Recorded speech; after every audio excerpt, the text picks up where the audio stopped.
Hello everyone.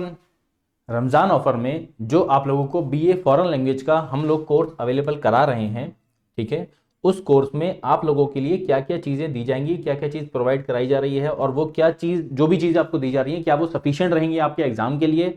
ठीक है, पूरी चीज़ जो हमारे पास है, जो रिसोर्स है, क्या वो आप लोगों के लिए कंप्लीट रहेगा या नहीं, उसी चीज़ के बारे में मैं डिस्कस करने जा रहा हूँ। तो बीए फॉरेन लैंग्वेज वाले बच्चे सब लोग बहुत ध्यान दीजिए। सबसे पहले तो देख लीजिए कि आप लोगों का एग्जाम कब है, सबसे ज़रूरी चीज़, ठीक है ना, कि एग्ज़ाम कब है। तो आप सब लोग देख लीजिए, ये number second, BA honours in the faculty of international studies. Okay, BA honours का ही होता है, फॉरेन लैंग्वेज होती है, इसलिए ये 12 अप्रैल को है। अच्छा, इस बार बीए फॉरेन लैंग्वेज वाला और बीए ऑनर्स का दोनों पेपर जो है वो कंबाइंड ही पेपर होगा।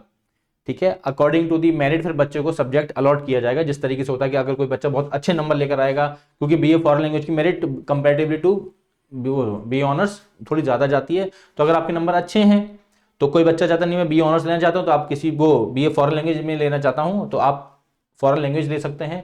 अगर कोई बच्चा नंबर अच्छे हैं, वो चाहता नहीं वो फॉरेन लैंग्वेज में नहीं, मुझे वो कोई और बीए का सब्जेक्ट लेना है, यानी कि इंग्लिश लेना है, हिंदी लेना है, मुझे पॉलिटिकल साइंस, इकोनॉमिक्स, हिस्ट्री लेना है, तो आप वो ले सकते हैं, उसमें ऐसा कोई दिक्कत नहीं होगी। ये एक हमारा आइडिया है अभी, क्योंकि ये पहली बार हो रहा है, तो किस तरीके से मेरिट लगेगी, किस तरीके से कट ऑफ आएगी और कैसे सब्जेक्ट एलोकेट होंगे, ये अभी कुछ श्योर नहीं है। ठीक है, ये एक रफ आइडिया मैं जो है वो बता रहा हूँ, इस चीज़ को ध्यान रखिएगा। तो 12 अप्रैल को आप सभी लोगों का पेपर है, बीए ऑनर्स वालों के साथ आप लोगों का पेपर होगा। ठीक, और मैं आप लोगों से जो भी पेपर पैटर्न यहां डिस्कस करूंगा वो according to the guide to admission रहेगा, कि गाइड टू एडमिशन में किस तरीके से चीजें लिखी हुई हैं और क्या क्या चीजें हैं, किस किस कितने कितने मार्क्स की आएंगी। ठीक है, अब आप ये देख लीजिए, मैं आपको सब एक चीज बता दे रहा हूं कि सिर्फ 3 लैंग्वेज, फ्रेंच, जर्मन और स्पेनिश, यही यहां पर एएमयू का जो आपका यूनिवर्सिटी का टेस्ट होगा एक, ठीक है, उसके अंदर ये 3 सब्जेक्ट्स हैं। इसके अलावा आपका जो बचा रशियन और चाइनीज, ठीक है ना, हाँ, और एक बचा इंटरनेशनल स्टडीज करके, ये तीनों जो है सीयूईटी यूजी के अंडर हैं। ओके, ये तीनों लैंग्वेजेस, इंटरनेशनल स्टडीज लैंग्वेज नहीं हो तो अलग चीज रहती है, उसमें अलग अलग उसमें और पार्ट्स बढ़ जाते हैं। ये तीनों क्या है, आपके सीयूईटी यूजी के अंडर है। सिर्फ ये 3 फ्रेंच, जर्मन और स्पेनिश, आपका इन तीनों लैंग्वेजेस में एडमिशन के लिए जो टेस्ट कराया जाएगा वो एएमयू के द्वारा कराया जाएगा, अदरवाइज जो बाकी 3 मैंने बताई वो सीयूईटी कराएगा। ठीक है, इसमें आप देख लीजिए पेपर पैटर्न क्या है। अब जब बीए ऑनर्स और बीए फॉरेन लैंग्वेज का पेपर ही सेम है तो ऑब्वियसली बात है पैटर्न भी सेम रहेगा। क्या रहेगा, इंग्लिश आपकी 25 मार्क्स की रहेगी, Indo Islamic culture and Aligarh movement 25 marks और जनरल एप्टीट्यूड 50 मार्क्स का। अभी जो जनरल एप्टीट्यूड आपका 50 मार्क्स का है, इसमें क्या देख लीजिए, इसमें general awareness, current affairs, reasoning and intelligence, ये तीनों चीजें मिक्स करके 50 मार्क्स आएंगे। अब इसमें कौन सा वाला सेक्शन कितने नंबर का आ जाएगा, हम कहेंगे रीजनिंग 10 नंबर की आ जाएगी, 15 नंबर की, कि 5 ही नंबर की आए, कुछ श्योर नहीं है। इस बार जो उन्होंने जब थोड़ा सा सिलेबस या पेपर पैटर्न चेंज किया है, ठीक है ना, ये जो एरो लगी हुई सीट्स हैं, ठीक है ना, 5 5 5, ये सब कौन सी होती हैं, ये सेल्फ फाइनेंस वाली सीट्स हैं। पिछले साल तक जो बीए फॉरेन लैंग्वेज का पेपर होता था तो उसमें इंग्लिश जो थी वो 60 मार्क्स की आती थी। अब जब बीए के साथ आप करेंगे तो फिर सेम पैटर्न रखना पड़ेगा, तो उन्होंने इस बार इंग्लिश भी 25 मार्क्स की कर दी है। तो हम आप लोगों को ये रमजान ऑफर में बीए फॉरेन लैंग्वेज वाले बच्चों को जो रिकॉर्डेड बैच अवेलेबल करा रहे हैं, उसमें इंग्लिश का प्रॉपर पूरा कोर्स आप लोगों को करवाया गया है।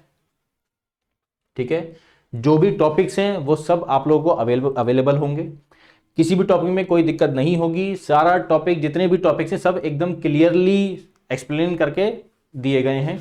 और इंपॉर्टेंट चीज, आप लोगों को इस कोर्स के साथ इंग्लिश की बुक फ्री दी जा रही है। ठीक है, बहुत ही इंपॉर्टेंट बढ़िया बात कि आप लोगों को इस कोर्स के साथ इंग्लिश की बुक फ्री प्रोवाइड करवाई जाएगी। आप लोगों का काम क्या रहेगा, किस तरीके से आप लोगों की अप्रोच रहेगी, मैं वो बता देता हूं।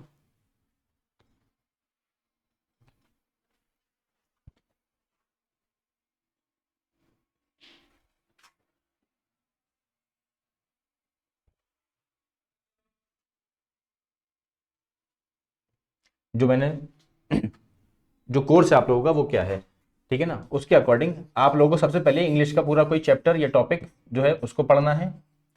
फिर मैंने यूट्यूब पर चैप्टर वाइज प्रैक्टिस सेशंस ले रखे हैं, समझ रहे हैं आप, चैप्टर वाइज कह लीजिए या टॉपिक वाइज कह दीजिए।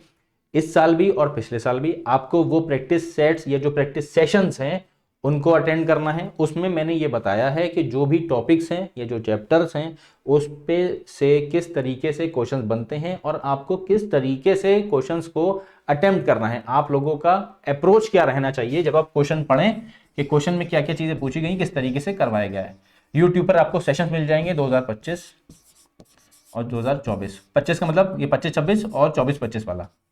25-26 मतलब नहीं क्या हो उसको, 26-27 वाला जो हमारा वो होता है, वो हम जब ईयर शुरू करते हैं तो पीछे से चलता है, वो समझ रहे हैं आप। 25 का मतलब ये है कि अब इस साल वाला जो बैच है आपका उसमें मिलेगा। अब ये फरवरी मंथ चल रहा है लेकिन आपको नवंबर दिसंबर में जो वीडियो मिलेंगी तो 2025 में चली आएंगी, इसलिए मैंने लिखा है सेशन आपका यही रहेगा।